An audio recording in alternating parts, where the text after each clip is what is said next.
Hey guys, tonight we begin with something a little darker. A time of plagues, punishments, and pottage. We're diving into what life was really like during the Middle Ages. Forget the castles and chivalry Hollywood sold you. The truth, you probably wouldn't last a single day. So, before you get comfortable, take a moment to like the video and subscribe, but only if you genuinely enjoy what I do here. And let me know in the comments where you're tuning in from, and what time it is for you. It's always fascinating to see who's joining us from around the world. Now, dim the lights, maybe turn on a fan for that soft background hum. And let's ease into tonight's journey together. Congratulations! You've just woken up in the year 1325. The good news, you're alive. The bad news, so are the fleas. Your bed is a half-rotted straw mattress stuffed with bugs and hay that smells like a barn floor because it was a barn floor 3 months ago. There's no memory foam, no pillows, and definitely no Egyptian cotton sheets. Just a wool blanket that hasn't been washed since last winter and now weighs roughly as much as a small cow from the accumulated grime. You blink awake as the church bell clangs in the distance. It's the medieval version of an alarm clock, only louder and somehow even less merciful. Your home is a wooden hut with one room, no windows, and a charming open-concept floor plan where your family, livestock, and domestic insects all share the same space. The smell, oh, it's a fragrant symphony. A subtle blend of stale beer, human sweat, goat, and something you pray isn't mold, but know in your soul probably is. Scented candles haven't been invented. And even if they were, they just melt on your dirt floor. You try to stretch, but immediately regret it because the air is freezing and your joints ache. You're 22 years old, which in medieval terms is roughly middle-aged. Your spine cacks like an old wooden door, and your knees sound like a bag of rocks being shaken by a confused peasant. Getting out of bed is a gamble. The floor is either wet from last night's rain, which leaks through the thatched roof, or crusty from something your neighbor's chicken did. Either way, your bare feet are now part of the ecosystem. Oh, and privacy. What's that? Your entire family and maybe a random cousin who just never left are waking up beside you. There's no bedroom, no curtains, no me time, just communal everything. Welcome to morning in medieval Europe, where you're never truly alone because parasites, rodents, and 8 other people are always with you. And this is just how your day starts. It only gets worse from here. So, you've managed to crawl out of your medieval haystack of horrors. Congrats. Now nature calls. And it's not calling politely. The screaming. Here's the part where you start missing the modern bathroom. There's no toilet, no seat, no toilet paper, no flush, not even a mildly resentful plunger in the corner. In the 14th century, relieving yourself is an adventure, a social experiment, and often a small public event. If you're a peasant, your bathroom is likely a wooden bucket behind the house, which is already full because Uncle Wolfstan had a rough night after eating bad turnips. The smell is biblical. You hold your breath, do your business, and then here's the kicker. Toss it into the street. Yes, the street. You're supposed to shout something like Gardaloo before dumping it out the window. That's Old French for watch out below. Although, frankly, no one ever moves fast enough. Streets in medieval towns are open sewers, a charming river of human waste, animal droppings, and mystery liquids you'd rather not examine. If you're lucky enough to live in a town with public latrines, congratulations.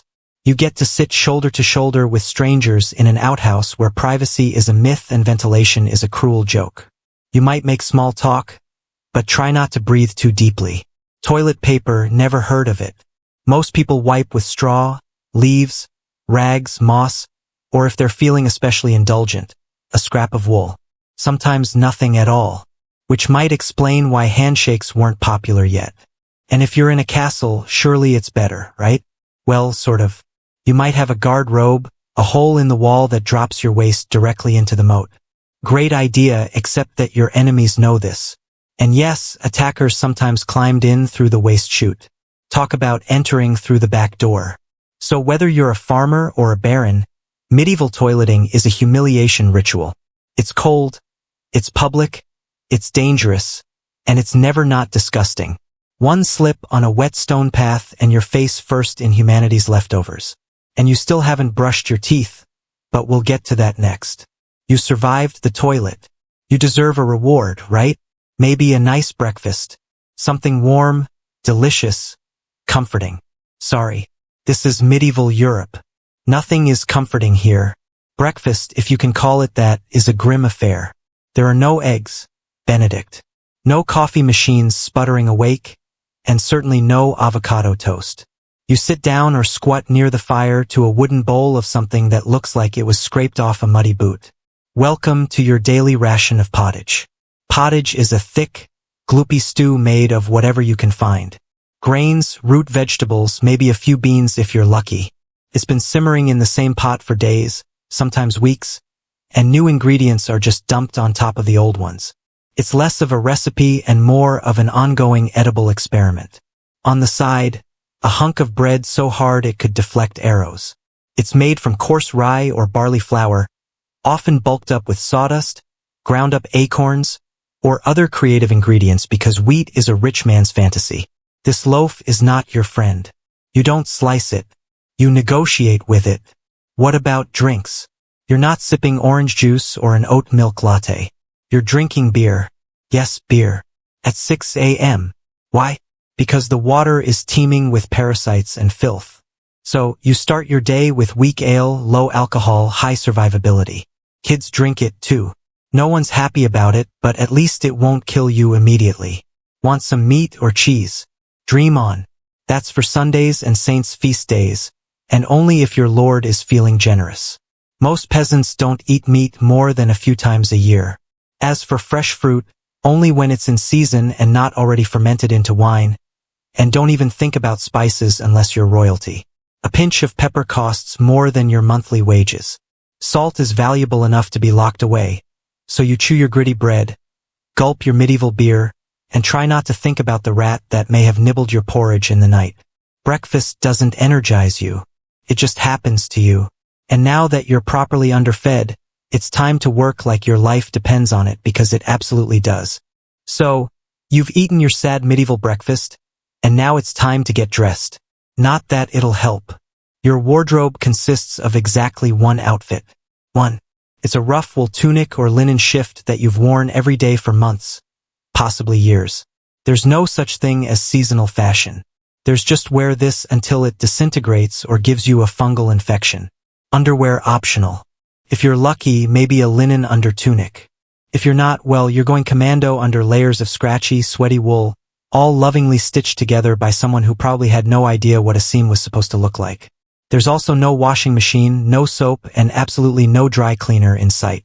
So, your clothes are stained, stiff, and scented like a compost pile that's been left to marinate in a pigsty. Even if you wanted to wash them, it's not easy. You'd have to haul water from a river or, well, heat it over a fire, scrub your tunic on a board with ashes or lye, and hang it in the sun, which is out approximately 3 days a year. And don't get me started on shoes. If you own any, they're made of untreated leather, barely stitched together, and offer as much arch support as a banana peel. Most peasants just go barefoot through mud, through dung, through medieval landmines, aka sharp rocks and disease puddles. All this means one thing. Your skin hates you. You itch constantly. Fleas, lice, and bedbugs live rent-free on your body. Everyone has them. Nobles, lousy monks, itchy children, walking insect farms. No one escapes. You'll be scratching your armpit with a wooden spoon while chatting with the local priest. And no one will even bat an eye. Your skin is raw from rubbing. Your scalp a battlefield of bites. And if you develop a rash, well, too bad. There's no dermatologist, no hydrocortisone, no one to tell you it's probably scabies. You just keep on suffering. And if you're lucky enough to not get an infection, great. That rash will simply accompany you for the next 6 months like an unwanted medieval sidekick. Now that you're dressed in misery and wrapped in discomfort, it's time to head outside and start working yourself to death. Now that you're fully dressed in itches and damp wool, it's time to flash that morning smile. Except you don't. Because in the Middle Ages, smiling is a dangerous game. Not emotionally, dentally. There's no toothbrush, no toothpaste, no mouthwash, no floss.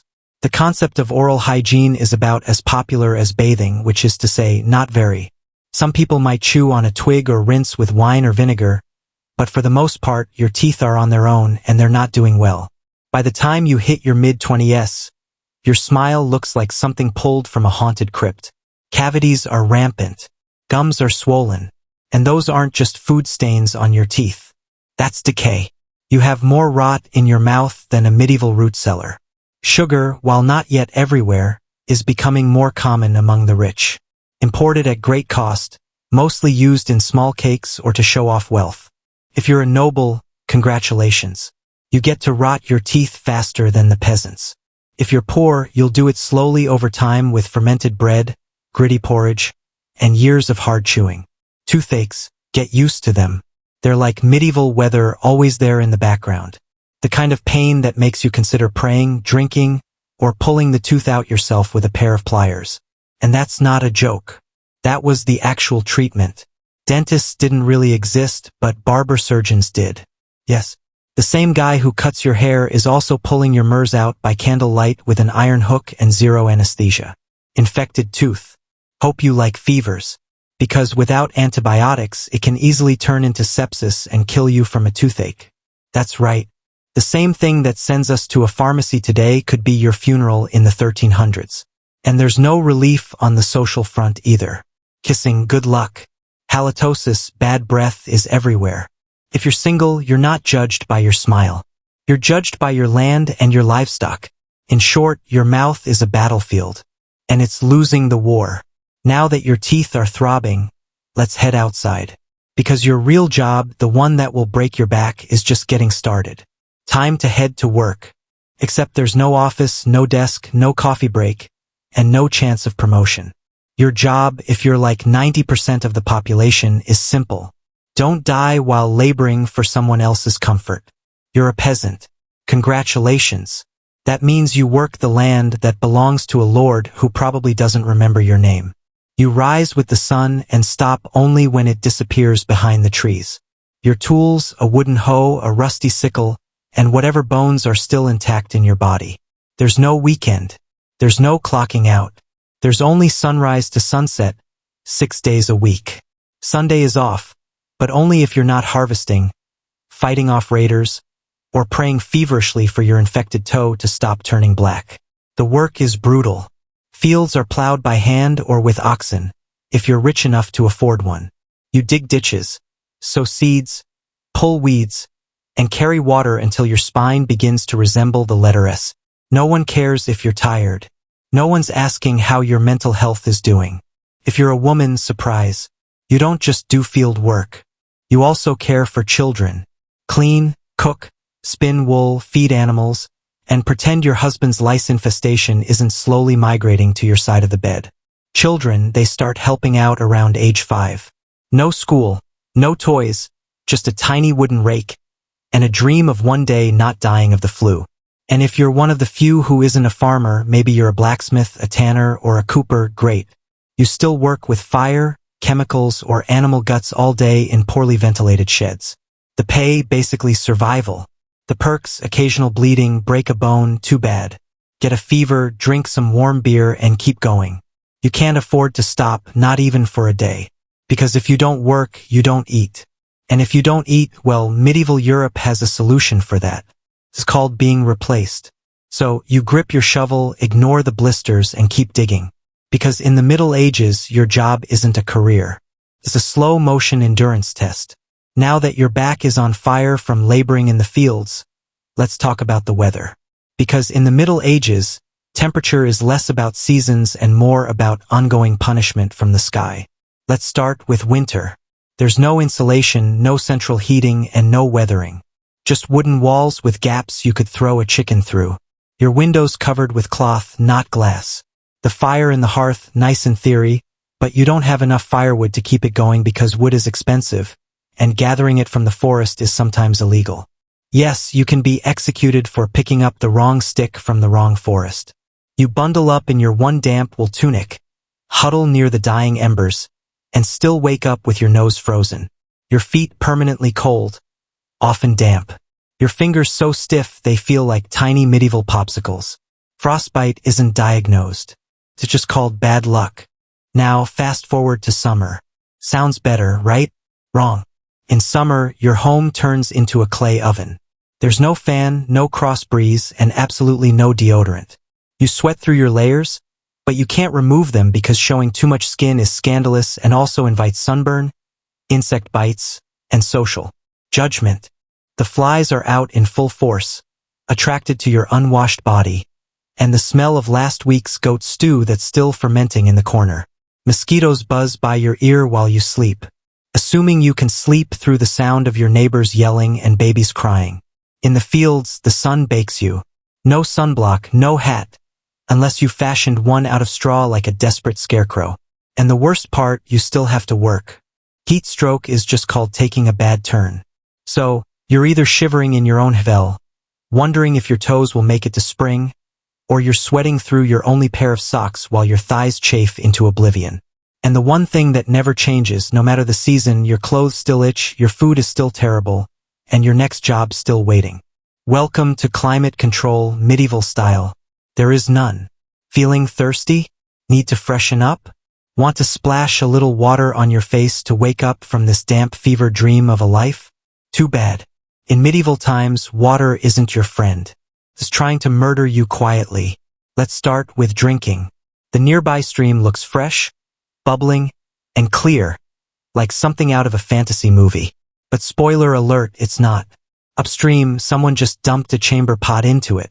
And if not that, then a dead pig is probably decomposing in it. Parasites, bacteria, and the entire microbial army of medieval Europe awaiting in every sip. That's why people drank beer. Yes, beer, even children.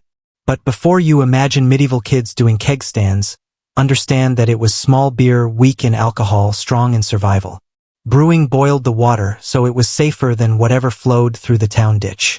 Wine was another option if you were rich enough to afford it and unconcerned with functioning properly before noon. What about bathing? Surely water was used for cleaning. In theory, yes. In practice, absolutely not. See, back then, people believed bathing actually opened your pores and let the disease in. That's right. Washing yourself was considered medically risky. You were cleaner apparently if you never removed the protective layer of filth caked onto your skin. Communal bathhouses did exist, but they quickly gained reputations as places for gossip, scandal, and sometimes full-on medieval extracurriculars. So, naturally, the church got involved and shut many down. Even if you did want to bathe, it was a full production. You'd need to fetch water from the well, boil it over a fire, fill a wooden tub that leaked, and then pray no one else in the house used it before you or worse, after. And rainwater collected in open barrels where birds poop, insects breed, and moss thrives. Sounds refreshing, doesn't it? So whether it's going in your mouth, on your body, or onto your crops, water in the Middle Ages is less of a life source and more of a gamble. One wrong gulp and you're spending your final days sweating in a straw bed, clutching your stomach and contemplating all your life choices. Next time you sip tap water, raise a glass for our ancestors. They didn't have the luxury of hydration without hazard, so you drank the water. Or maybe you didn't. Maybe you just stubbed your toe on a rock shaped like disappointment. Either way, you're sick. You need help. You need a doctor. Too bad you live in the Middle Ages where medicine is really just polite torture with a theology degree. Let's start with the diagnosis. Everything wrong with you, whether it's a cough, rash, broken bone, or the creeping plague, is caused by your humors being out of balance. The four humors were blood, phlegm, yellow bile, and black bile. According to medieval science, your health depends on keeping them balanced like some sort of internal soup. Got a fever? Too much blood? The answer? Bloodletting. That's right. Let's drain your life force into a bowl using a dull blade or a hungry leech. And yes, barbers were often the ones doing it. Imagine getting a haircut and a hemoglobin extraction in one sitting. 2 for 1, baby. Feeling sad or anxious? That's clearly an excess of black bile. The cure? Laxatives. Maybe a warm herbal purge or just prayers and a cold compress while everyone avoids eye contact with you and starts carving your coffin. Now, if you break a bone or get a nasty wound, you're in real trouble. There's no anesthesia unless you count passing out from pain. Surgery is done with knives that haven't been cleaned since the Crusades. Tools are heated over fire not for sterilization, but because they just look scarier that way. Antibiotics centuries away. Germ theory not invented yet. They think disease comes from bad air or God being annoyed with your moral failings. Got a stomach ache? Must have been your sinful thoughts. Hope you like confessing while vomiting. If your condition gets worse, you'll be treated with more leeches, possibly some crushed beetles, and a priest at your bedside giving last rites just in case. At this point, they're preparing for the cure known as death. And if by some miracle you recover, everyone just assumes God took pity on you. The doctor takes full credit and the leech gets promoted. So yes, in the Middle Ages, medicine is less about healing and more about surviving the cure. After a long day of labor, lice, and leeches, it's finally time to eat. You shuffle back to your hvel, stomach growling, ready for the one joy left in life, a warm meal. Bad news. Your meal is probably trying to kill you. Let's begin with the basics. Food preservation doesn't really exist. There's no fridge, no freezer, just salt, smoke, or the hope that winter air keeps things fresh. Your meat, if you're lucky enough to have any, has been hanging for days, covered in flies, marinated in questionable brine, and possibly shared with a rat or two. Bread is the cornerstone of the medieval diet. But even that isn't safe. In bad harvest years, desperate peasants bulk it up with bark, sawdust, or even clay to make it stretch. And if it's rye season, there's a bonus. Ergot, a fungus that causes convulsions, hallucinations, and sometimes death. It's like eating bread laced with LSD and tetanus. Vegetables only if they're in season. And you know what's always in season? Turnips. So many turnips. Boiled, mashed, or floating in pottage. Which, if you remember from chapter 3, is basically a hot swamp of mystery ingredients that's been simmering since your great-grandfather's funeral. Fruit might be available in the fall, but it rots quickly, and sugar is rare, expensive, and hoarded by the rich to show off their blackened teeth. Dairy is another gamble. Fresh milk spoils in hours. Butter and cheese fare better, but they're loaded with bacteria. People eat them anyway because frankly it's either that or chew your boodle leather. And let's talk about seasoning. Spices like pepper, cinnamon, or nutmeg, worth more than gold. For the average peasant, flavor comes from onions, salt, if you're lucky, and pain. Most meals taste like wet burlap sprinkled with sadness. But food isn't just a health hazard. It's a political one. Game animals belong to the Lord, not you. Caught poaching a rabbit, you could be fined, imprisoned, or even executed. That's right. Your dinner could get you hanged. So, as you sit down to eat your gray stew by flickering firelight, remember every bite is a risk. But you eat anyway, because in the Middle Ages, food doesn't nourish. Tests you. It's evening now. You've worked, suffered, and barely digested your suspicious stew. You might think the day is winding down, but don't get too relaxed because God is watching. So is the priest, and so is your neighbor Agnes, who will absolutely rat you out if you miss Mass. In medieval Europe, religion isn't just part of life. It is life. The church controls your calendar, your laws, your education, if you can read, your birth, marriage, death, and everything in between. Think of it as your spiritual landlord. And you're always behind on rent. Every day is structured around prayer bells. The town church bell rings in the morning, noon, and night. Not because people need reminders, but because missing prayer is a sin. Forget to bow. Sin. Eat meat on a Friday. Sin. Think about your neighbor's wife in that one dream. Double sin. And yes, hell is very real. Vividly real. Priests describe it in glorious detail. Rivers of fire, lakes of boiling blood, demons with pitchforks, and eternal wailing. If the plague doesn't scare you, eternal damnation definitely will. You can't read the Bible yourself because it's written in Latin, a language reserved for monks, clergy, and that one noble kid who's too good for dirt. You rely on the church to interpret everything for you. That means if the priest says your crop failure is because you didn't pray hard enough, well, time to kneel harder. Tithes, a tenth of everything you own, are mandatory. If you grow wheat, you give wheat. If you raise chickens, you give eggs. If you have nothing, congratulations. You're spiritually bankrupt and financially doomed. Holidays, they're holy days. Dozens of them. And while they offer breaks from labor, they're not for fun. Therefore, attending Mass, fasting, confessing sins, and reminding yourself that joy is a dangerous indulgence. Questioning the church is dangerous, heretics are burned, witches are drowned, blasphemers are flogged, and skeptics are quickly reformed. So you go through the motions. You chant. You bow. You pray that your soul, after enduring this dirt-covered life, might finally land in paradise, assuming the priest likes you.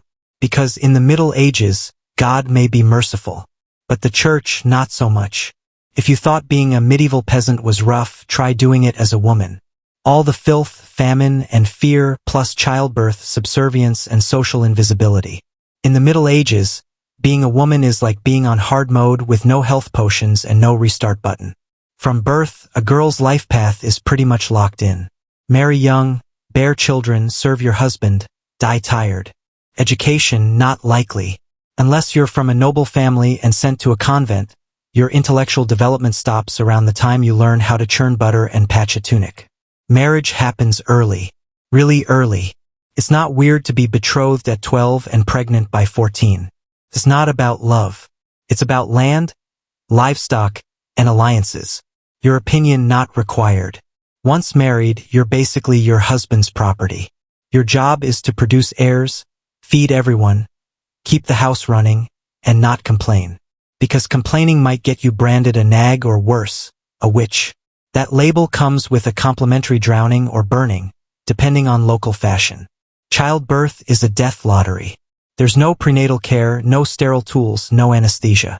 Midwives do their best, but even minor complications can mean death for the mother, the child, or both. Some women survive 10 pregnancies. Many don't survive, too. But don't worry, once the baby is out, your work increases. Now you have a screaming infant in a lice-ridden hut, and you're expected to nurse, cook, clean, and still help in the fields. You don't get a break. You are the break for everyone else. If you're unmarried, you're suspicious. If you're widowed, vulnerable. If you're outspoken, dangerous. Women who didn't conform were often accused of witchcraft, especially if they had herbal knowledge, a strong personality, or just looked at someone funny on a rainy Tuesday. Even in the church, your role is limited. Nuns lived under strict rules. No speaking without permission, no freedom of movement, and your spiritual worth. Always ranked below men. In short, if you're a woman in the Middle Ages, you're expected to endure, obey, reproduce, and suffer in silence, ideally while smiling. Because even in a time of universal suffering, women were somehow expected to suffer gracefully. So far, you've battled filth, starvation, social injustice, and possibly a goat. But just when you think your day can't get any worse, here comes violence. Loud, bloody, and often completely acceptable by medieval standards. Let's be clear, the Middle Ages were not peaceful. The idea of law and order mostly meant hope the local lord isn't in a bad mood. Violence is everywhere. In the home, in the streets, on the battlefield, in church disputes, and sometimes in line at the communal bread oven. Crime is common, punishment is brutal, and justice is more performance art than protection. Steal a loaf of bread, you could lose a hand, accused of lying, your tongue might get pierced, gossip too much, meet the scold's bridle, a metal mask strapped to your head with a bar in your mouth. For correction, of course. Let's say you're accused of something serious. Heresy, theft, witchcraft. How do you prove your innocence? By being tortured, obviously. Welcome to trial by ordeal. One version, you stick your hand in boiling water to retrieve a stone. If it heals without infection in 3 days, you're innocent. If not, you're guilty. Another option, you're tossed into a river. If you sink, you're innocent and probably dead. If you float, you're guilty and will be punished anyway. It's like a medieval game show where the prize is survival and the host is actively rooting against you. And if you're sentenced to death, that's a public event. Executions are performed in front of cheering crowds, hangings, beheadings, burnings. Sometimes people bring snacks. It's the medieval equivalent of cable TV. Domestic violence completely normal. Husbands were allowed, even expected, to discipline their wives and children. Street fights commonplace. You could be beaten just for looking the wrong way at a noble's horse. And war always simmering. Local feuds, territorial disputes, religious crusades. Someone's always marching off to stab someone else in the name of honor, God, or boredom. Violence isn't a breakdown of society in the Middle Ages. It is society. Everyone lives with the constant knowledge that life is fragile, justice is arbitrary, and your neighbor might bash your head in over a pig. So, walk carefully, keep your eyes down, and never trust anyone with a club. At this point, you've made it through the lice, the leeches, the laundryless misery, and the looming threat of public disembowelment. But now comes the final chapter of most medieval lives, an early and unglamorous death. If you're alive and still breathing past the age of 40, you're practically a celebrity. You might even be referred to as the Old One, which is less of a nickname and more of a statistical miracle. Let's break it down. The average life expectancy hovers around 30-40 years, but that number is dragged down heavily by infant mortality. Nearly half of all children died before reaching age 5. Disease, malnutrition, or one bad winter was all it took. No vaccines, no antibiotics, no hope. If you survived childhood, you entered adulthood already exhausted. Work began as soon as you could walk upright, and by 25, your joints creaked like a monastery door. You might be missing several teeth, a finger, and most of your original optimism. Women faced a particularly deadly gauntlet, childbirth. It was one of the leading causes of death for medieval women. No pain relief, no medical intervention, just prayer, hot water, and someone holding your hand while you bled out on a straw-stuffed cot. For men, the dangers were different, but equally relentless. Farming accidents, infections from minor wounds, a neighbor's drunken rage, a crusade gone sideways. Even walking to the market could be risky if you crossed paths with a bored bandit or an angry tax collector. Death could also come quietly from the plague, which turned cities into cemeteries overnight, or from famine, which could last entire seasons, thinning out entire villages, or from bad luck, like eating spoiled grain and spending your final hours hallucinating and screaming at the walls. And funerals, you were lucky if you got one. Bodies were often buried quickly to avoid disease. No embalming, no polished coffins, just a hole, a few murmured prayers, and a shallow mound of earth, if there was enough space left in the churchyard. So yes, in medieval times, life was brutal, short, and constantly under siege by death in all its casual forms. You didn't retire, you just stopped showing up. And speaking of exits, let's move on to your final chapter. The medieval dream dies. So, how's your day been? You've woken up in filth, relieved yourself into a bucket, brushed your teeth with wishful thinking, nearly passed out from hunger, worked until your spine cried for mercy, scratched your way through itchy wool, prayed to not get plague, and barely dodged a public execution for owning a squirrel. Welcome to a single day in medieval Europe. Still dreaming of becoming a knight? Think again. That romanticized version of the Middle Ages. Gallant swordsmen, noble ladies in towers, heroic battles and feasts in candle-lit great halls. It's a myth polished by fairy tales and fantasy books. In truth, the medieval world was gritty, cruel, and deeply unfair. Hierarchy was everything. If you were born poor, you stayed poor. If you were born rich, congratulations. You had a better chance of surviving. But you were still one bad soup away from dysentery and a hasty burial. Even the nobles weren't immune to misery. Castles were drafty stone refrigerators filled with fleas, smoke, and politically motivated marriages. Sure, you had a fur cloak and a goblet of wine, but also a 50% chance of dying in a skirmish or from an infected splinter. Not exactly luxury, the simpler times weren't simple. They were relentless. Everything took longer. Everything hurt more. Everything from childbirth to chewing came with consequences. Life was survival, not leisure. And if you did find a quiet moment to think, to dream, to imagine something better, there wasn't much you could do with it. No upward mobility, no modern medicine, no internet to Google. What's this weird rash? You lived, suffered, worked, and died within a 10 miles radius of where you were born. But here's the wildest part. Through all of this, people still laughed, sang songs, told stories, fell in love, and found meaning. Not because life was easy, but because humans are stubborn like that. Even in the darkest chapters, they made space for light. So tonight, when you slip into your clean bed with indoor plumbing, antibiotics, and central heating, Maybe say a quiet thank you to the modern world and to your ancestors who fought rats, famine, and feudalism so you wouldn't have to. Long before she was Catherine the Great, Empress of all Russia, mistress of reform, and icon of ambition, she was simply Sophie. Born Sophie Federica Augusta von Anhalt in 1729. She was the daughter of a relatively obscure German princely family. Her tiny duchy in Pomerania offered little in terms of power. But Sophie herself, she had something no title could provide. Razor-sharp intelligence, relentless charm, and a quiet, burning hunger for greatness. Her upbringing was strict. Her mother, Johanna, was cold and calculating. Not a warm, nurturing figure, but a social climber obsessed with status. Sophie's father, a Prussian officer, was more distant than disciplinary. From a young age, Sophie learned to walk the fine line between obedience and cunning. She read voraciously, spoke multiple languages, and learned how to observe a room before speaking in it. Skills that would soon become survival tools in one of Europe's most brutal courts. When the Russian Empress Elizabeth Petrovna began searching for a wife for her heir, Grand Duke Peter, she looked beyond Russia's borders.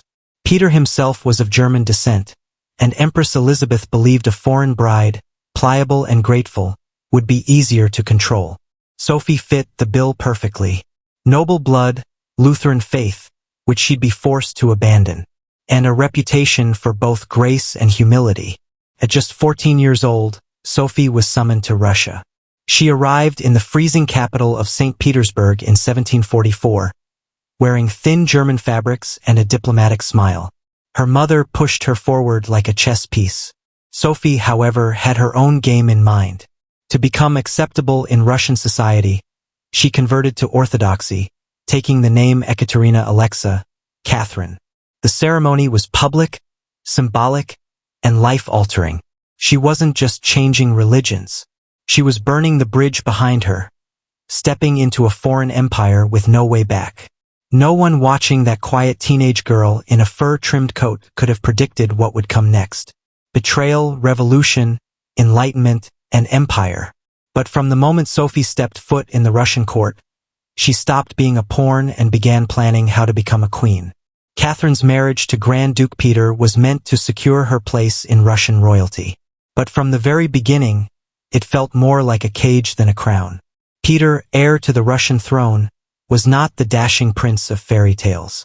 Awkward, immature, and obsessed with toy soldiers, he was far more interested in playing war games in his chambers than governing an empire or showing affection to his new wife. Some accounts even suggest he refused to consummate the marriage for years. He idolized Frederick the Great of Prussia and resented the Russian court that had adopted him. In contrast, Catherine embraced Russia with a fierce determination. She learned the language, studied its history, and memorized Orthodox rituals. She wanted to belong. Peter wanted to escape. This mismatch wasn't just emotional. It was political. The Russian court was a viper's nest of gossip, paranoia, and brutal power games. Empress Elizabeth still ruled with absolute authority, but her health was in decline. Everyone knew a transition was coming and everyone had an agenda. Catherine was watched constantly. Her letters were read, her friendships monitored, and her every move scrutinized. She couldn't trust her husband, her mother, who was still whispering in her ear on behalf of foreign interests or even her servants. In this world, alliances could turn into accusations overnight. But Catherine was no fool. She learned to play the court's games quietly, cultivating allies in the shadows. She charmed military officers, made friends with scholars, and developed a reputation for dignity and restraint, a stark contrast to her husband's childish tantrums and open contempt for Russian traditions. Behind closed doors, Catherine began reading Enlightenment thinkers like Voltaire and Montesquieu. While others saw her as a young consort, she was building a vision, not just for herself, but for Russia, a nation of strength, education, and reason. But there was one problem. The longer Peter lived, the longer Catherine remained in limbo, a powerless wife to a man unfit to rule. So she waited, observed, and planned. She knew the Russian throne wouldn't be inherited. It would have to be taken. In 1762, after nearly 2 decades of waiting, watching, and quietly maneuvering, Catherine saw her moment and seized it with breathtaking precision. Empress Elizabeth had died, and Peter, now Peter III, was finally Tsar. But his reign began unraveling almost immediately. In just a few short months, Peter alienated the church, offended the nobility, insulted the army, and lavished praise on Prussia, Russia's longtime enemy. He reversed key policies, humiliated the clergy, and talked openly about divorcing Catherine to marry his mistress. The court, already wary of his erratic behavior, turned cold. The army, filled with generals loyal to Catherine, grumbled in corridors. Even ordinary Russians, devout and patriotic, saw Peter as a foreign puppet who mocked their traditions. Catherine, watching all of this unfold, made her move. In July of that same year, while Peter was away at his summer palace, Catherine launched a bloodless coup d'etat. Supported by key military officers, including her lover, Gregory Olaf, and his influential brothers, she rode through St. Petersburg in full regalia, was proclaimed Empress Catherine II, and won the allegiance of the powerful imperial guard. Peter caught off guard and without allies surrendered within days. He was taken into custody and shortly after found dead under mysterious circumstances. Officially, it was reported as a hemorrhoidal colic. Unofficially, it was murder. Catherine was now empress. Not by birth, not by marriage, but by will, wit, and audacity. It was unprecedented. A foreign-born woman with no legitimate claim had taken the Russian throne without a single battle. But her real challenge was just beginning. She had to transform that bold grab for power into a lasting legacy. Would Russia accept her? Would the nobility respect her? Could she hold the empire together without falling victim to the same fate as her husband? Catherine understood that power gained through intrigue could be lost just as easily. She needed to rule not as a schemer but as a visionary. And so began her transformation from a careful conspirator to a reforming empress. One who would redraw borders, embrace the Enlightenment, and redefine what it meant to be a woman in power. Once Catherine had the crown, she could have rested on her power. But she didn't. She had something bigger in mind than simply sitting on a throne. She wanted to transform Russia. And not just militarily or politically, but intellectually. While Peter had worshipped Frederick the Great and toy soldiers, Catherine idolized Voltaire, Diderot, and the bold thinkers of the Enlightenment. She believed in reason, progress, education, and the role of a monarch as a servant of the people, even if she herself ruled with absolute authority. Catherine didn't just read Enlightenment philosophy. She lived it. She corresponded directly with Voltaire for over 15 years, flattering him while defending her autocracy. She invited Diderot to her court and even purchased his entire library to support him financially. Behind closed doors, she pored over legal texts, debated reforms, and crafted policies to modernize the empire. Her early reign was filled with efforts to codify Russian law. She formed the Legislative Commission in 1767, an ambitious project intended to rewrite the entire legal code of Russia. Catherine's own Nikases or instruction was a political manifesto in disguise, one that spoke of equality before the law, the dangers of torture, and the responsibility of rulers to serve the common good. For an empress in 18th century Russia, it was radical. But Enlightenment ideals had to survive the realities of Russia, a vast, feudal, deeply conservative land ruled by nobles who liked their serfs exactly where they were, beneath them. Catherine knew this. While she advocated reform, she moved carefully. She abolished some forms of torture, expanded access to secular education, and built schools and libraries. But she also reaffirmed the nobility's control over their serfs to keep them loyal. This was Catherine's balancing act. A philosopher queen in public, a practical empress in private. She walked a tight rope between ideology and survival, between the shining salons of Paris and the gritty politics of Moscow. Her vision for Russia was bold, but always calculated. In many ways, Catherine wasn't trying to make Russia European.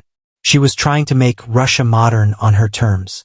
And that meant reform, yes, but with an iron hand in a velvet glove. Catherine wasn't content with reforming Russia from within. She wanted to expand it outward to make it an empire worthy of fear, admiration, and envy. Where Peter the Great had opened a window to the west, Catherine aimed to knock down the walls. Under her leadership, Russia's borders stretched wider than ever before. She waged wars not just to defend her crown, but to reshape the map of Europe. One of her most significant campaigns was against the Ottoman Empire. These wars, fought in waves throughout the 1760s and 1770s, weren't just about territory. They were about influence. Catherine saw herself as the liberator of Orthodox Christians living under Muslim rule and as the rightful protector of Eastern Europe. Under generals like Alexander Suvorov and Gregory Pumpkin, Russia captured key regions including Crimea, the northern coast of the Black Sea, and access to warm water ports, something Russian czars had coveted for generations. These victories weren't just military, they were symbolic. With each conquest, Catherine sent a message.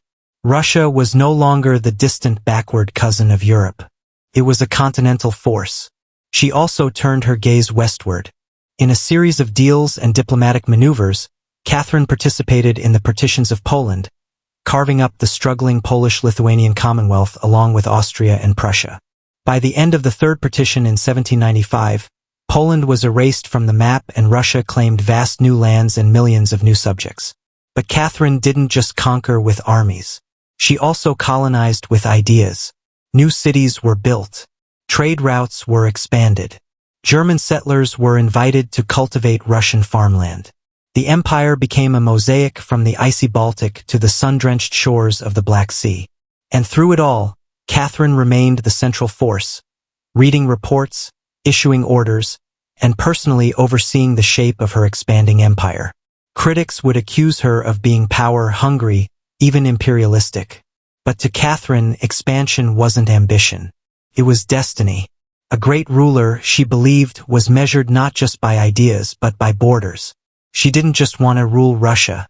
She wanted to remake it as a civilized empire, feared by its enemies, respected by its peers, and loyal to her alone. For all her brilliance and power, Catherine the Great was just as famous for what went on behind palace doors. And no, not all of it was whispered in libraries. Catherine's private life became one of the most talked about aspects of her reign. She had lovers, not just one or two, but a carefully curated parade of them, many decades younger, often handsome and sometimes politically influential. She didn't hide them. In fact, she often rewarded them with titles, estates, and pensions if they behaved well. If not, they were quietly dismissed, sometimes with a polite thank you and a promotion. Among the most important of these lovers was Gregory Pumpkin, a man as brilliant as he was bold. Their relationship blurred the lines between romance, politics, and partnership. Some historians believe they may have even married in secret. Together, they shaped military campaigns, colonization projects, and the transformation of southern Russia. Pumpkin wasn't just a lover. He was her co-ruler in many ways. Still, Europe couldn't look past the scandal. Gossip swirled. Satirical pamphlets painted her as lustful, insatiable, even unhinged. And after her death, the rumors only got worse. The most infamous being the completely false and grotesque tale involving a horse spread by her enemies to smear her legacy. But why the obsession? Simple. Catherine was a woman who wielded power unapologetically. And in a world where female rulers were expected to be either saintly virgins or tragic figures, she refused to play the role. She lived, loved, and ruled on her own terms, and that made her dangerous. Ironically, while her critics painted her as immoral, Catherine herself was deeply philosophical about love and sexuality. She believed pleasure was a natural part of life and that personal relationships didn't have to threaten public responsibility. She separated emotion from governance, a feat few male rulers managed. In reality, her liaison were often strategic. She surrounded herself with men who were loyal, capable, and politically useful. And when they ceased to be, she let them go, usually with a smile and a generous retirement. Catherine's love life didn't weaken her rule. It was part of her strategy, a blend of passion and power that made her unforgettable, envied, and feared. For all her charisma and control, Catherine's reign was not without peril. And in 1773, That peril came in the form of a bearded Cossack named Ilan Pugachev. He was no ordinary rebel. Pugachev claimed to be none other than Peter III, Catherine's dead husband. According to him, he had survived the coup and now returned to reclaim the throne from the German usurper. It was absurd. Peter was long gone. But to Russia's oppressed and exhausted lower classes, the claim didn't need to be true. It just needed to offer hope. Pugachev promised liberation, an end to serfdom, lower taxes, and land for the common people. His words lit a fire across the Volga River region, especially among Sax peasants and old believers. In a time when the gap between nobles and serfs had widened brutally, his promises sounded like salvation. The Pugachev rebellion became the largest peasant uprising in Russian history. Towns were taken, fortresses fell, nobles were slaughtered. For a terrifying moment, it seemed as if the empire itself might fracture. Catherine was shaken. This wasn't a foreign war she could win with cavalry and treaties. This was a revolt from within her own people, rising against the system. She ruled. But Catherine didn't panic. She acted. She dispatched professional military forces to crush the rebellion ruthlessly. Pugachev's forces were defeated in 1774.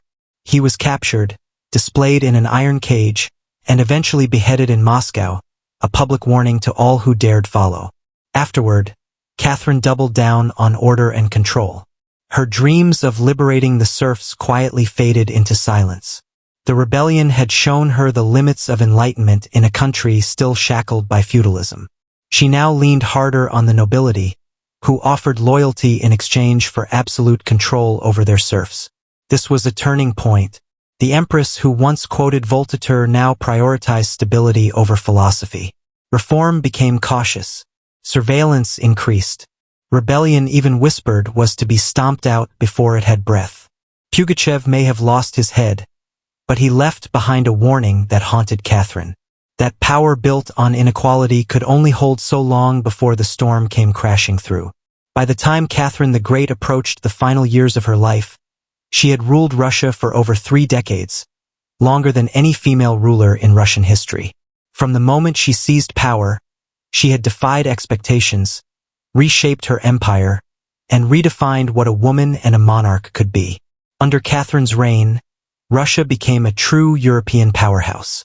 Its territory expanded by over 200,000 square miles, swallowing Crimea, parts of Poland, and stretches of the Black Sea coast. These weren't just military wins. They were strategic pivots, securing warm water ports, and reshaping trade. But her legacy wasn't only drawn on maps. Catherine left a cultural mark as well. She helped found the Hermitage Museum, amassed one of the greatest art collections in Europe, and corresponded with the greatest minds of the Enlightenment. Her court became a center of sophistication, art, and intellectual ambition. In a country often viewed as backward by Western Europeans, Catherine put Russia firmly on the cultural map. She modernized education, founding schools for girls, and promoted the printing of books. She introduced smallpox inoculation to Russia, even publicly receiving the vaccine herself, an act of scientific bravery in her time. Yet, her reign was also one of contradictions. While she admired Enlightenment ideals, she never freed the serfs. In fact, she extended serfdom deeper into Russia's territories. Her reforms, while impressive, remained mostly top-down, designed to polish the empire without truly transforming its foundations. Still, Catherine's rule brought stability and ambition. She understood that power was not inherited. It was crafted, managed, and constantly defended. She ruled not by divine right, but by force of will, political brilliance, and relentless calculation. She was called many things: a user, a tyrant, a reformer, a seductress. But above all, she was effective. When she died in 1796, Russia was wealthier, larger, and more formidable than it had been in centuries. She left behind a throne secure, an empire expanded, and a legend that would endure for centuries. Catherine didn't just reign. She ruled with intellect, strategy, and an unapologetic grip on history. And in doing so, she became more than an empress. She became a myth. For all her power, expansion, an enduring legacy. Catherine the Great was still at her core a woman navigating a man's world and reshaping it in her image. Behind the imperial portraits and state decrees was someone deeply aware of how precarious her position was. She was not born Russian. She came to the throne through a coup. She ruled an empire that didn't want a woman in charge. And yet, she not only endured, she thrived. Catherine was never content to be ornamental. She read constantly, wrote endlessly, and never stopped learning. Her daily schedule was intense. Hours of reading reports, corresponding with foreign powers, editing state papers, and managing a court filled with rival factions. She wasn't content to simply sit on the throne. She worked the throne like a stateswoman born to it.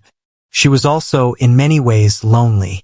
She surrounded herself with courtiers, lovers, and artists, yet wrote in her memoirs of how few people she could truly trust. Her son Paul, whom she distrusted and kept away from state matters, grew into a man she feared would undo all her progress. Her greatest emotional partnership with Gregory Pumpkin faded into deep friendship, but his death in 1791 left a wound that never truly healed. Catherine crafted her image carefully. She understood the power of narrative and wielded it better than most monarchs of her age. She posed as Mother of Russia, enlightened monarch, warrior, empress, and lover of the arts. But beneath those roles was a woman who had endured rejection, betrayal, scandal, and rebellion, and kept going. When she died in 1796, she left behind an empire transformed, but also questions. Could she have done more to end serfdom? Were her Enlightenment ideals compromised by politics? Was she more reformer or ruler? History remembers her by the title she never gave herself, the Great. It wasn't because she was flawless or kind or just. It was because she took power and wielded it on her own terms in a time and place where women weren't supposed to have any. She didn't just wear the crown. She rewrote what it meant to deserve one. In the humid depths of the Chiapas jungle in southern Mexico, the ruins of Palenque whisper stories from the ancient Maya world. Towering temples rise above the canopy, their limestone faces eroded by time, but still brimming with secrets. And in 1994, one of those secrets revealed itself. A team of Mexican archaeologists led by Fanny Lopez Jimenez was surveying Temple 3, a relatively modest pyramid next to the more famous Temple of the Inscriptions, the burial site of the mighty King Pl the Great. Temple the throne wasn't expected to hold much until they noticed something odd. A sealed hidden chamber beneath the structure. No looters had touched it.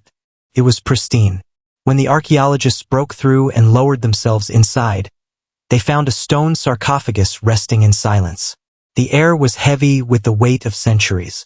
As they opened the lid, red dust rose like smoke, brilliant, shocking red. The interior was covered in powdered cinnabar, a toxic mercury sulfide used ceremonially by the Mir. And lying within that crimson cloud was the skeleton of a woman. She had been buried with care and reverence. Her bones were fragile but intact, her skull still wearing a jade mask, and her body surrounded by honorary offerings, necklaces, diadems, ear spools, all crafted from jade and shell. Everything about the burial screamed royalty, yet no name was inscribed. No glyphs identified her.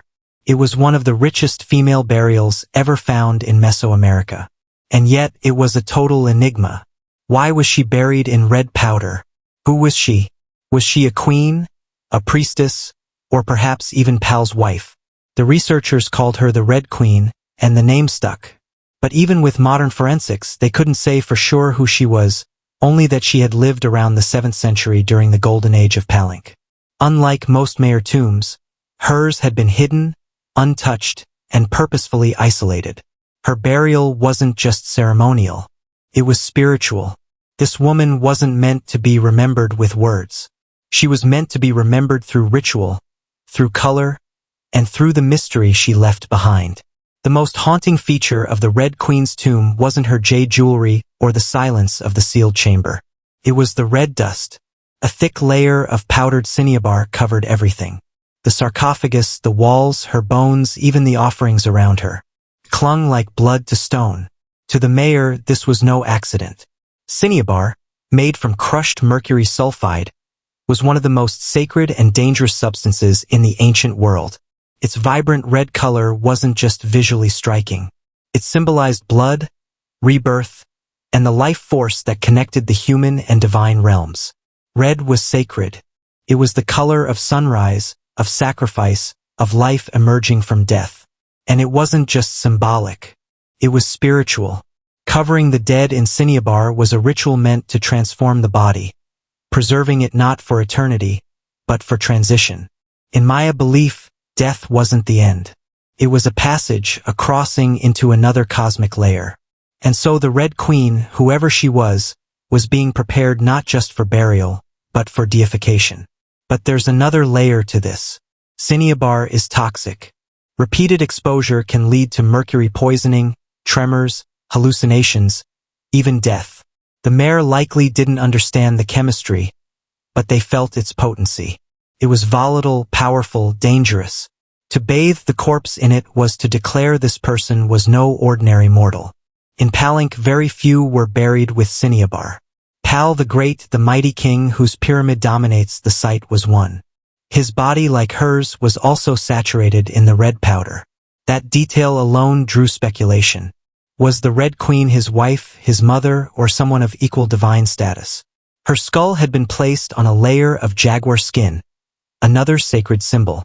Around her, bone needles, obsidian blades, and miniature jade figurines hinted at rituals performed either during her life or in her honor at death. Every part of her burial told a story without words. A story of power cloaked in secrecy. A woman prepared to cross into the underworld, not in silence, but in ceremony, drenched in the color of sacrifice. Surrounding the Red Queen's crimson-drenched remains was a world of silence, broken only by the gleam of jade, shell, and obsidian. These were not mere ornaments. They were offerings, each one carefully chosen to accompany her on the journey to the Maya afterlife, the Xibalba. At her sides were jade necklaces, heavy and cold, their polished surfaces still radiant after 300 years underground. Jade was not just beautiful, it was sacred. The Maya considered it a symbol of eternal life. It represented the green of maize, the vitality of the jungle, and the breath of the gods. Only the elite were buried with jade. For the Red Queen, it covered her chest, wrists, and ears. A clear sign that in life she wielded influence, perhaps even divine favor. One of the most haunting objects was the Jadirari mask placed delicately over her face. Unlike the golden death masks of Egypt, this one was subtle, constructed from dozens of tiny mosaic tiles arranged to mimic the contours of her skull. The mask served a ritual function to protect the soul, to preserve identity, and to present her as divine in the eyes of the gods. Scattered near her bones were bone needles, obsidian blades, and shell artifacts. These could have been tools of ritual or symbols of her status as priestess, healer, or royal matriarch. One bone pin was engraved, faint but purposeful, a small echo of her voice lost to time. At her feet and along the edges of the tomb were ceramic vessels, still sealed, likely once filled with offerings. Food, drink, or incense to sustain her spirit beyond death. The mayor believed the afterlife was a journey, dangerous, layered, filled with challenges. These items weren't luxuries. They were necessities. To modernize, the tomb feels intimate, not overloaded, but intentional. There was no gold, no chariots, no pomp, just items chosen with spiritual weight. It was a map for the soul. Through these treasures, we glimpse how the mayor understood death, not as finality, but as a transition of power. The Red Queen wasn't buried to be forgotten. She was being prepared to ascend. For all the grandeur of her tomb, the Red Queen left behind one haunting void. No name, no inscriptions adorned her sarcophagus. No glyphs on the walls identified her. She was clearly someone powerful. But who? From the moment her tomb was opened, scholars began trying to connect the dots. The most compelling theory that the Red Queen was Zakbu-Ar, the wife of Kinich-Janab Pal, known today as Pal the Great, the most famous ruler of Palenque. Zakbu-Aha was more than just Pal's consort. She was born into nobility and married into Palank's royal dynasty at a young age. She bore at least 3 sons, all of whom held high status, and she played a key ceremonial role during her husband's reign. If anyone could be buried with such honor, it was her.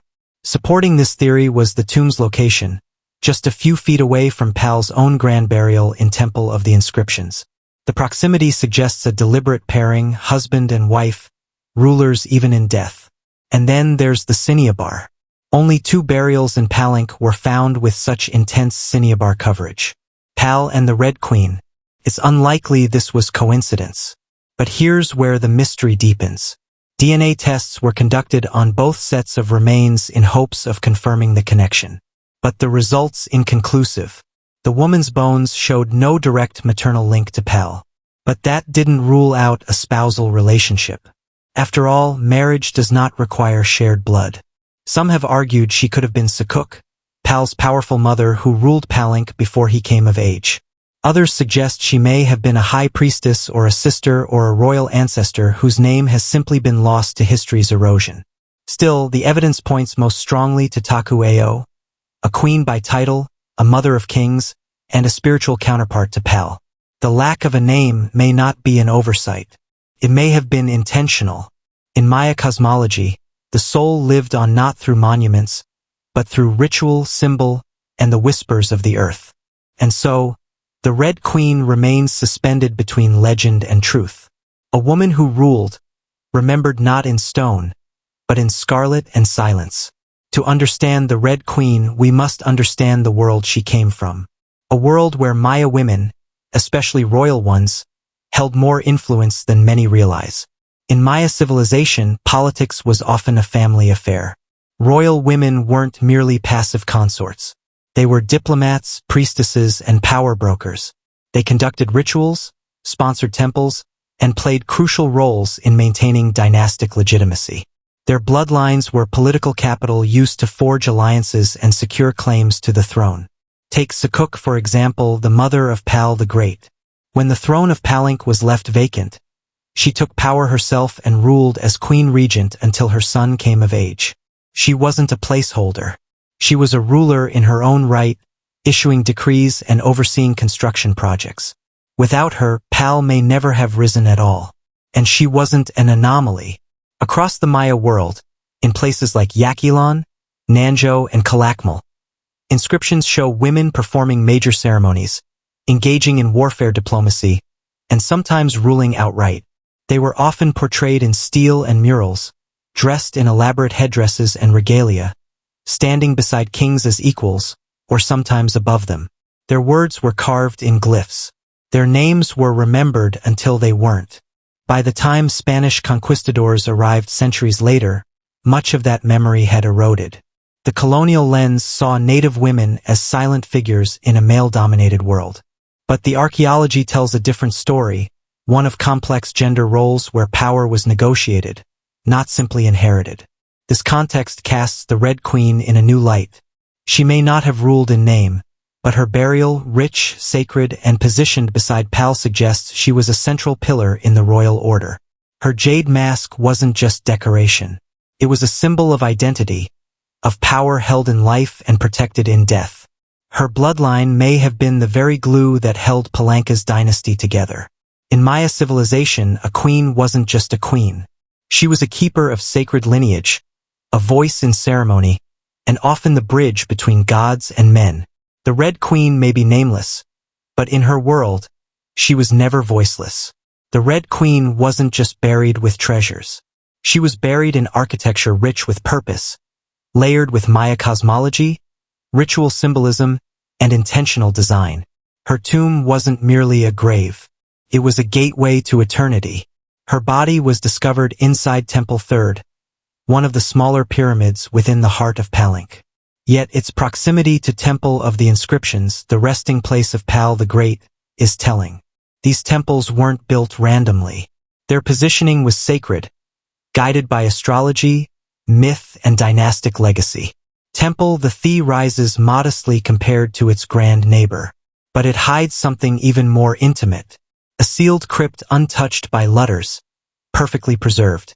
It was constructed deep within the temple's core, accessible only by a steep, narrow staircase.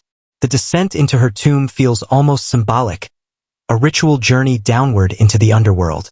The chamber itself is stark, made of cut stone, sealed tightly for over 130 years. No glyphs or murals cover the walls. No ornate carvings tell her story. But perhaps that silence is intentional. This was a space not for the living to interpret, but for the dead to transform. At the center, her sarcophagus sits like an altar crafted from limestone. It echoes the grand stone coffin of Pal next door. While Pal's lid is famously engraved with scenes of cosmic rebirth, the Red Queen's tomb is more subdued. The focus is inward on the body, on the cinnabar, on the ritual of death itself. And yet, there are subtle architectural cues that hint at meaning. The tomb is aligned east to west, a symbolic path mirroring the sun's journey from life to death. The chamber is small but powerful. It feels deliberate, personal, a sacred enclosure for someone revered. Maya temples were cosmological tools, bridges between the heavens, the earth, and the underworld. To be buried in one was to be elevated beyond the human realm. The Red Queen's eternal home wasn't an afterthought. It was a carefully constructed shrine, a place where death became transformation. Her bones rest in stone, her essence in cinnabar, and her legacy in the architecture itself. A temple that speaks without words, telling us she mattered. To the ancient Maya, death wasn't the end. It was a threshold, a sacred passage into the underworld known as Xibalba. And for someone like the Red Queen, this crossing was not only spiritual. It was political, cosmological, and deeply ritualized. Burial rituals were carefully choreographed events rooted in myth and meant to guide the soul through the treacherous layers of the underworld.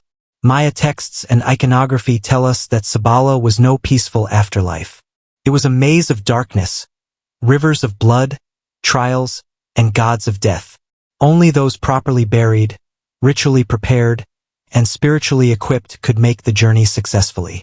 The Red Queen was buried, wrapped in cinnabar, encased in stone, and surrounded by offerings. All signs of an elite burial. But there's more. The presence of bone needles and obsidian blades in her tomb hint at auto-sacrifice rituals. Possibly symbolic tools representing rites she had performed in life or that were reenacted at her burial to empower her spirit. Hereri mask carefully assembled from jade tiles was not simply decorative. It may have served as a spiritual vessel preserving her face and identity as she journeyed into the afterlife. In Maya belief, the face was a mirror of the soul and the soul needed to be recognized by the gods. The ceramic vessels surrounding her may have once held chocolate, maize, water, or even pulka to nourish her in the next world.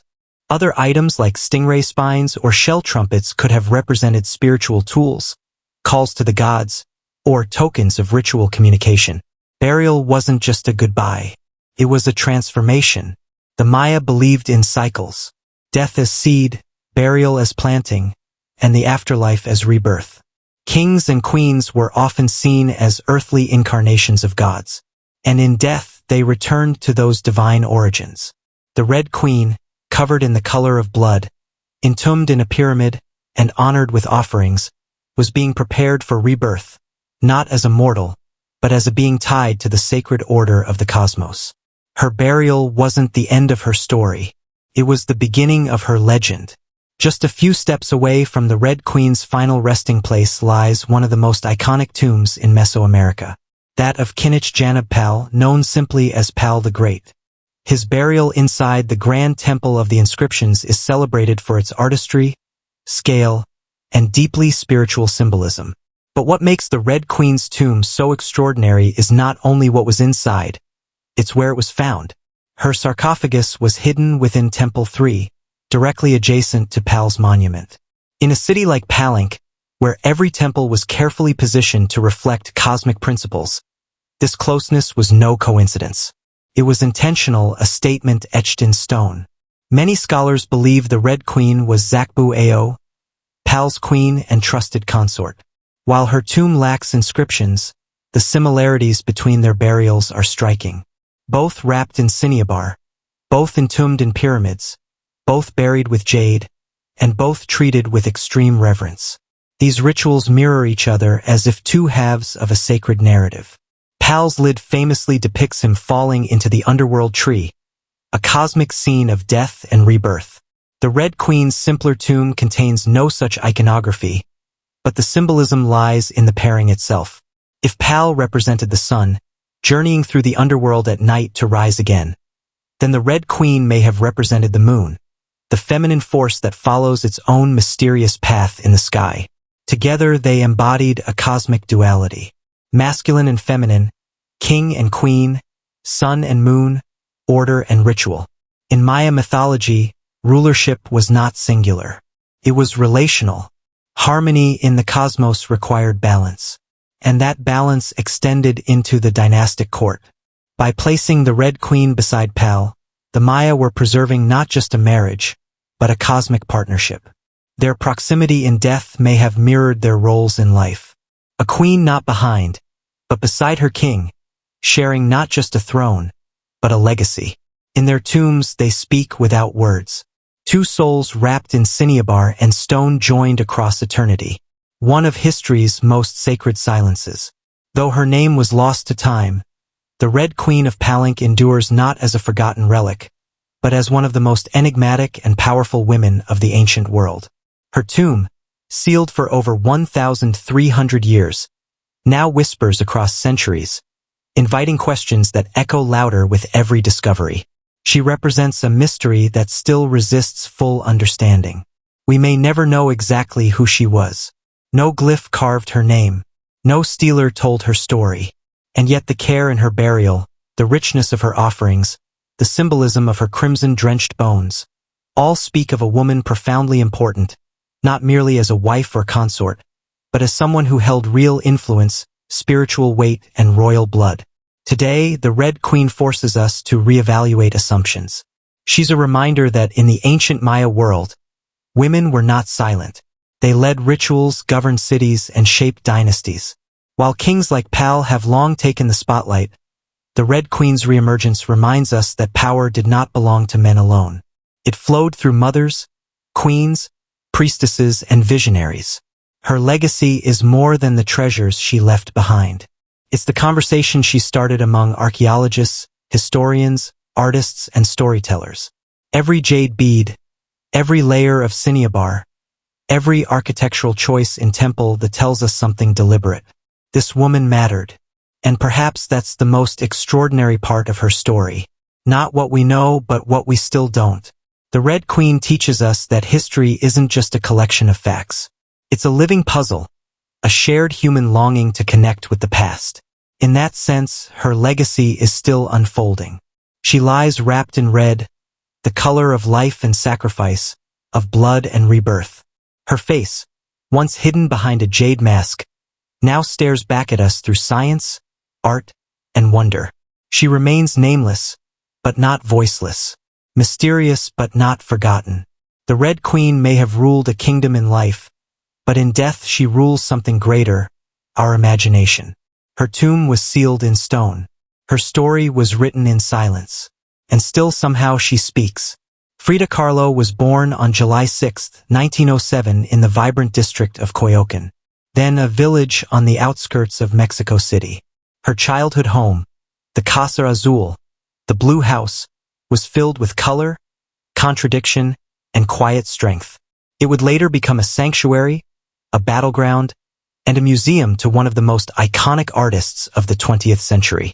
Frida was the third of 4 daughters born to Guillermo Kahlo, a German-Hungarian photographer, and Matilda Calderon, a devout Catholic of indigenous and Spanish descent. Her parents were opposites. Guillermo, reserved and intellectual. Matilda, religious and emotionally distant. Frida would inherit her father's introspection and artistic eye, but also her mother's fierce resilience. As a child, Frida was imaginative, outspoken, and bold. She read voraciously and asked questions most adults didn't want to answer. But at the age of 6, she contracted polio, which left her right leg thinner and weaker than the other. A physical difference she tried to mask with long skirts, but never allowed to limit her spirit. The illness left her bedridden for months and isolated from other children.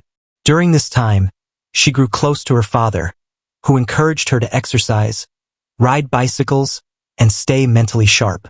Unlike most girls of her time, Frida didn't aspire to become a wife or a homemaker.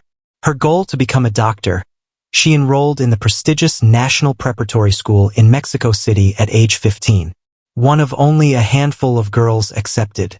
There she stood out not just for her intelligence, but for her rebellious wit, radical thinking, and unique sense of style. She joined a group of young intellectuals known as the Cachuchas who debated philosophy, literature, and politics. Frida was drawn to revolution, to ideas that challenged tradition. But even in those early years, before the bus crash that would define her body and before the fame that would define her legacy, Frida Kahlo was already painting herself into the world with sharp edges, unapologetic ideas, and an identity too big to fit inside anyone else's expectations. She wasn't just growing up in Coyoacán. She was preparing to remake herself entirely. On September 17, 1925, Frida Kahlo's life was split in two: the girl she had been and the woman she was forced to become. That afternoon, she boarded a wooden bus with her boyfriend, Alejandro Gomez Ares, after school. They were laughing, teasing each other, and probably arguing. Frida never did anything halfway. But moments later, the bus collided with a street car, and in an instant, her future unraveled into pain, metal, and silence. The crash was horrific. The streetcar crushed the bus against a wall, splintering wood and flinging passengers. Frida was impaled by an iron handrail. It entered her left hip and exited through her pelvis. Her spinal column fractured in 3 places. Her right leg shattered. Her foot dislocated. Her collarbone and ribs broke. Her shoulder was dislocated. Her abdomen was pierced. She was just 18 years old. A man covered her with a borrowed overcoat. Someone else noticed her body was sparkling, not from blood, but from the gold powder she had been carrying in a pouch. It had exploded on impact, dusting her broken form in what looked like glittering ash. Frida was taken to the Red Cross hospital and underwent numerous surgeries over the following months. She spent weeks in a body cast, flat on her back, immobile, writhing with infection and uncertainty. The future she'd imagined of becoming a doctor slipped further away with every passing day. But in that stillness, something began to stir. Her father gave her brushes. Her mother rigged a special easel to hang above her bed.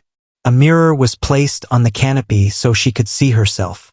And there, lying in plaster and agony, Frida began to paint. First out of boredom, then out of obsession. Her first subjects were her own reflection because she was all she had. But what emerged wasn't vanity. It was survival.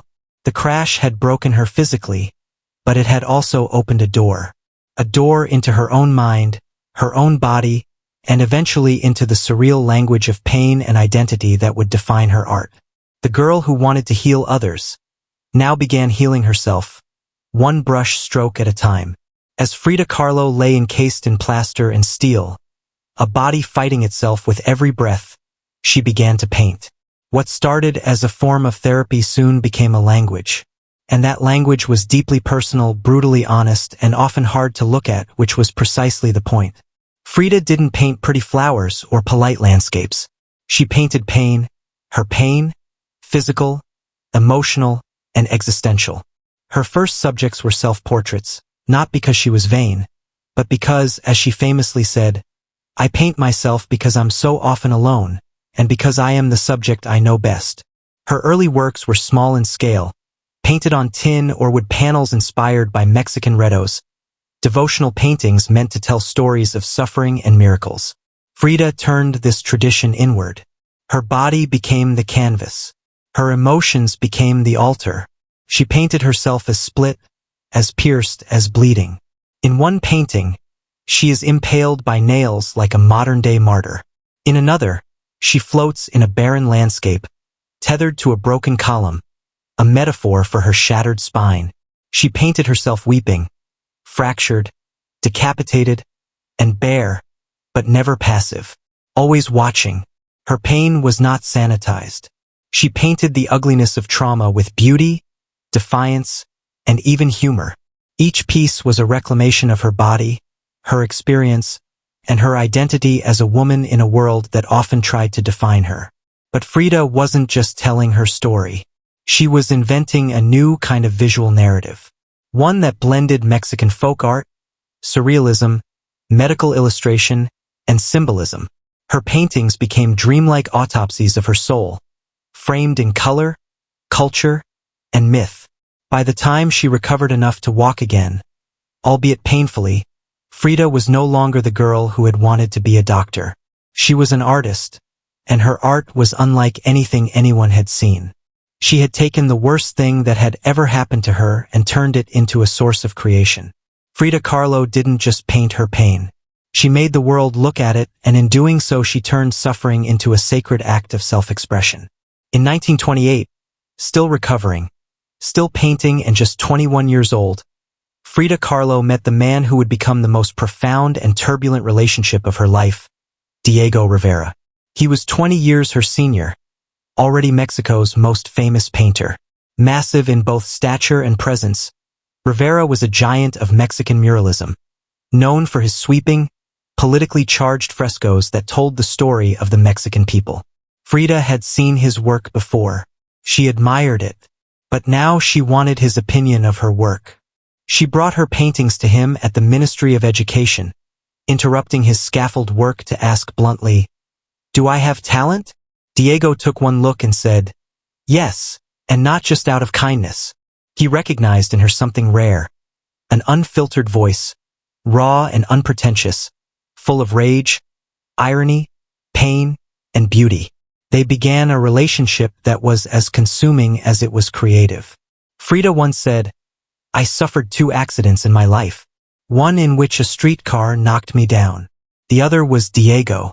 They married in 1929, an odd pairing to outsiders. Diego, massive, unfaithful, politically famous. Frida, sharp-tonged, fiercely independent, already walking with a cane. Her parents called it a marriage between an elephant and a dove. Their bond was passionate but chaotic. Diego supported her art and encouraged her growth as a painter. But he was also endlessly unfaithful, even with Frida's own sister, Cristina. Frida was devastated, and in return, she took lovers of her own, both men and women, including rumored affairs with Leon Trotsky and painter Georgia O'Keeffe. They divorced in 1939, then remarried a year later with different terms. This time, Frida would keep her autonomy, her home, her money, her name. Their second marriage was less about traditional love and more about creative partnership and mutual understanding. Despite the betrayals and the heartbreak, Diego remained a constant force in Frida's life. He challenged her. He wounded her, but he also believed in her as an artist, as a revolutionary, and as a woman who could redefine what painting could be. Together, they were not peaceful, but they were legendary. In the 1930s, Frida Kahlo followed Diego Rivera on a journey north to San Francisco, Detroit, and New York as he completed high-profile mural commissions. These years abroad brought her face to face with American industrialism, wealth, and the contradictions of capitalism, and they left her with deep political discomfort. Frida was a proud Mexican nationalist, a committed communist, and an admirer of indigenous traditions. The opulence she witnessed in the United States, especially while the Great Depression ravaged much of the country, only deepened her sense of disillusionment. In letters home, she mocked the culture's materialism and obsession with appearances. She missed the grit, color, and contradiction of Mexico. While Diego painted enormous murals on factory walls, Frida began to paint smaller, quieter revolutions, deeply personal works on tin and canvas. Her style solidified, sharp, surreal, emotional, and intimate. It was during this time that she produced some of her most iconic self-portraits. Frida didn't just paint herself for vanity. She painted herself to survive. Her identity became her landscape. With her body constantly in pain from her accident, multiple surgeries, and a failed pregnancy in Detroit, she turned inward. Her portraits showed her bleeding, fragmented, exposed. Yet her face was always calm, always direct, unapologetic. One of her most powerful works, Henry Ford Hospital, shows her lying on a hospital bed, crying, surrounded by floating symbols of loss. A fetus, a snail, medical equipment, a cracked pelvis. It was raw, graphic, and deeply emotional. A canvas that bled with truth. Back in Mexico, Frida immersed herself in leftist politics. She and Diego welcomed Leon Trotsky into their home while he lived in exile. Frida wore Tijuana dresses, traditional indigenous garments, not just as fashion, but as a political and cultural statement. Her art was never disconnected from her beliefs. Her identity, her body, and her ideology all intertwined in her work. While Rivera was painting murals of revolution, Frida painted its human cost. The body in pieces, the mind on fire, and the self always staring back. In exile and in illness, she became not just a painter of pain, but a painter of resistance. When Frida Kahlo returned to Mexico in the late 1930s, she was no longer just Diego Rivera's wife. She had become something else entirely, a force, an artist whose work radiated with raw honesty, surreal symbolism, and cultural identity. Back in her homeland, she stepped fully into herself. Her Casa Azul in Coyoacán became a sanctuary of color and contradiction. Bright cobalt walls, yellow trim, Aztec statues in the garden, monkeys and parrots wandering freely. The house was a living extension of Frida's imagination. It was a blend of tradition and rebellion, elegance and earth.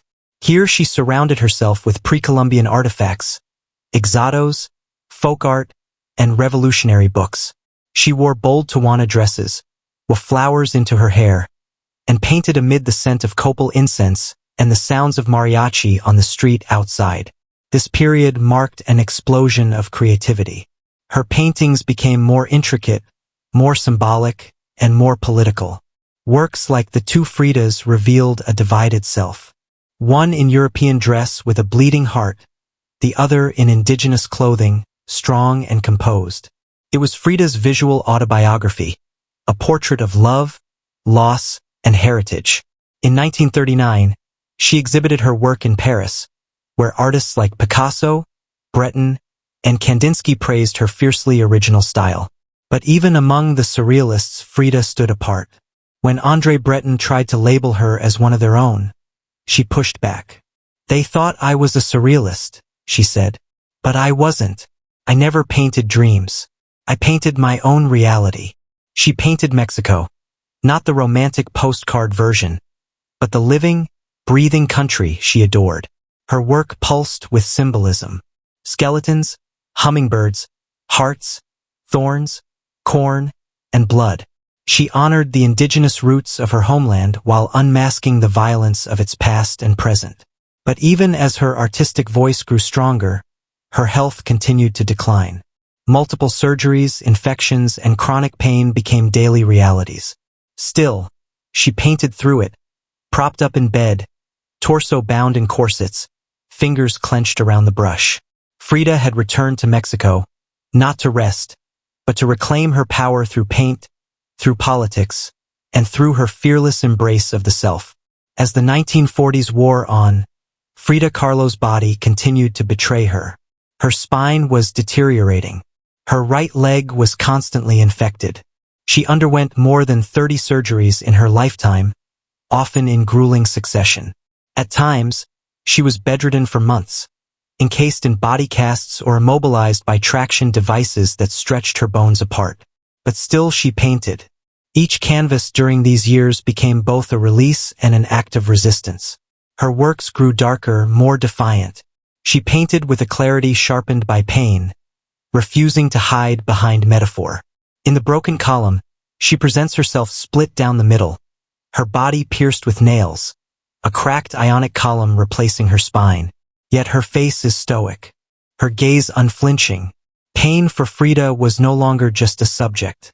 It was her companion, her antagonist, her muse. Her political voice also grew louder. She joined the Mexican Communist Party, marched in demonstrations, wrote fiery letters, and called out imperialism and injustice. When her health no longer allowed her to walk, she appeared at protests in a wheelchair, defiantly holding signs and shouting slogans. In 1953, Frida was given her first solo exhibition in Mexico, a long overdue celebration of her art. But her health was so fragile, doctors told her she couldn't attend. So she did what only Frida would do. She arrived by ambulance, carried in on a stretcher, and placed in the center of the gallery on her hospital bed. Dressed in traditional finery, surrounded by her own work, she greeted guests with tequila, laughter, and that fire still burning in her eyes. Her final paintings were both childlike and harrowing. In Marxism will give health to the sick, she painted herself wearing a steel corset cradled by the hands of Marx, casting away symbols of oppression.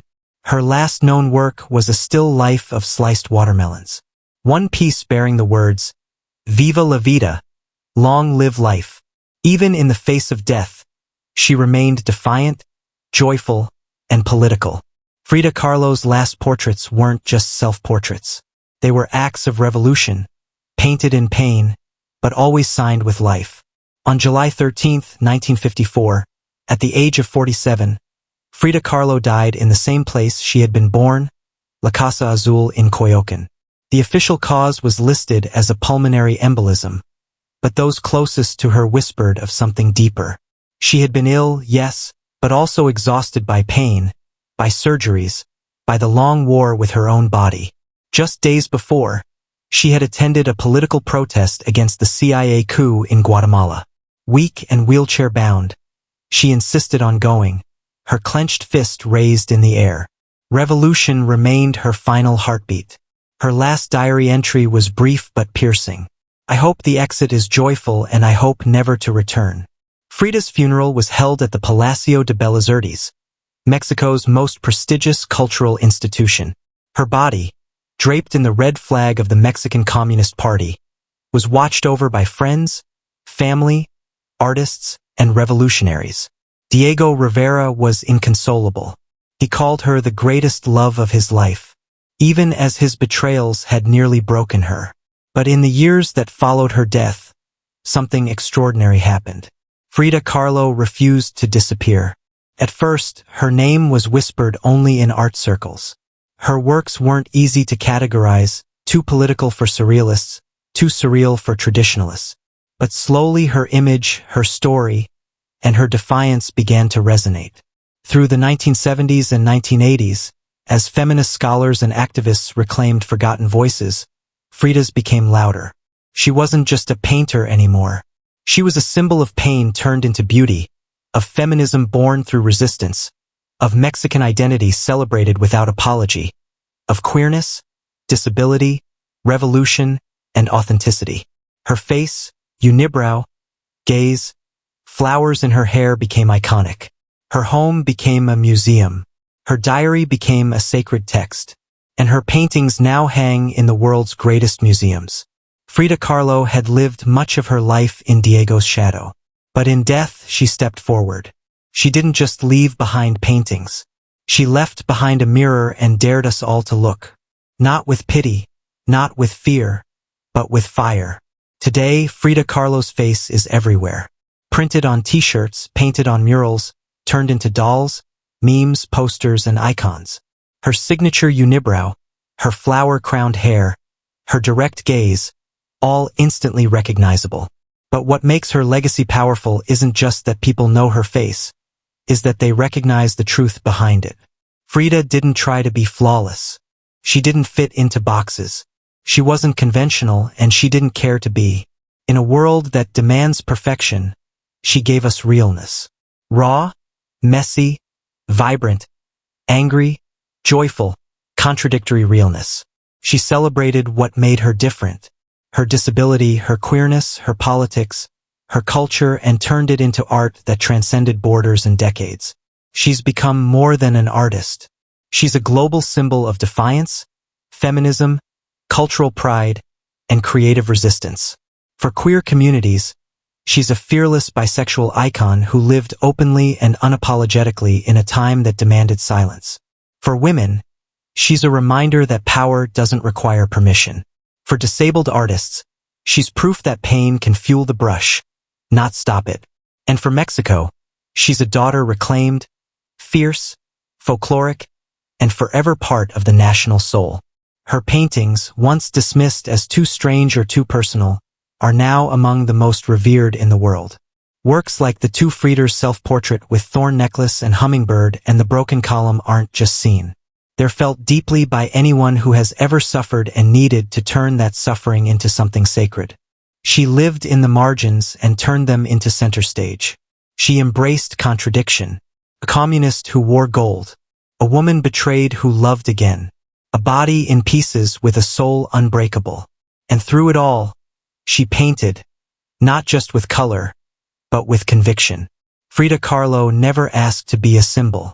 She simply told the truth about herself. And in doing so, told the truth for millions of others who had never seen themselves reflected in art before. Now when we see her face, we see courage. We see color. We see resistance. We see Frida not gone but immortal.